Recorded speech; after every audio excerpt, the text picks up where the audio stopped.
परमात्मा कहाँ है? हसीद फकीर हुआ। बालसेन उससे मिलने कुछ और हसीद फकीर आए हुए थे।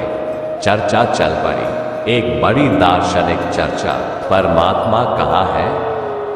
किसी ने कहा पूरब में, क्योंकि पूरब से सूरज उगता है।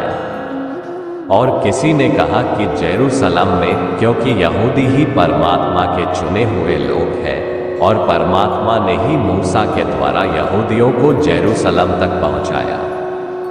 जरूर परमात्मा जेरूसलम में होगा, जेरूसलम के मंदिर में होगा।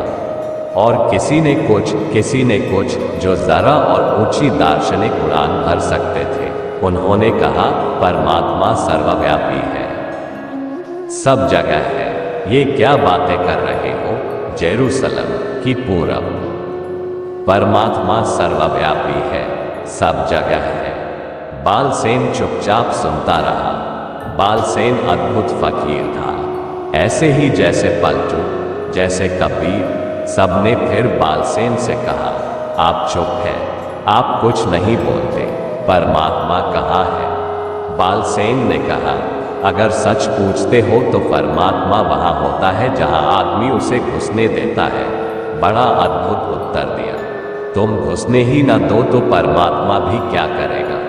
तुम अपने हृदय में आने दो तो। मगर कौन उसके लिए क्षार खोलेगा? भक्ति जहां है वहां भगवान है।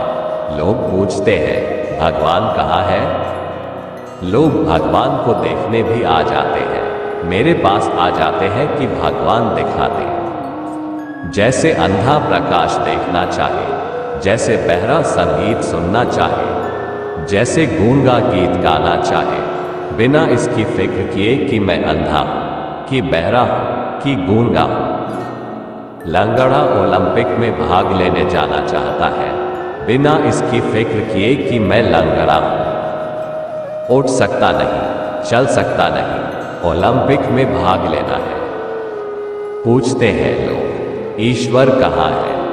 मैं उनसे कहता हूं, ये सवाल ही मत उठाओ, पहले ये बताओ भक्ति है। वे कहते हैं भक्ति कैसे हो? पहले भगवान का पता होना चाहिए तो हम भक्ति करेंगे। इस भेद को ख्याल में रखना। परमात्मा का पता जो पहले मानता है फिर कहता है भक्ति करेगा, वह कभी भक्ति नहीं करेगा, क्योंकि परमात्मा का पता भक्ति के बिना चलता ही नहीं। भक्ति की आंख ही उसे देख पाती है, भक्ति के हाथ ही उसे छू पाते हैं, भक्ति के लबालब हृदय में ही उसकी तरंग उठती है। जहाँ भक्ति है वहाँ भगवान है। ओशो।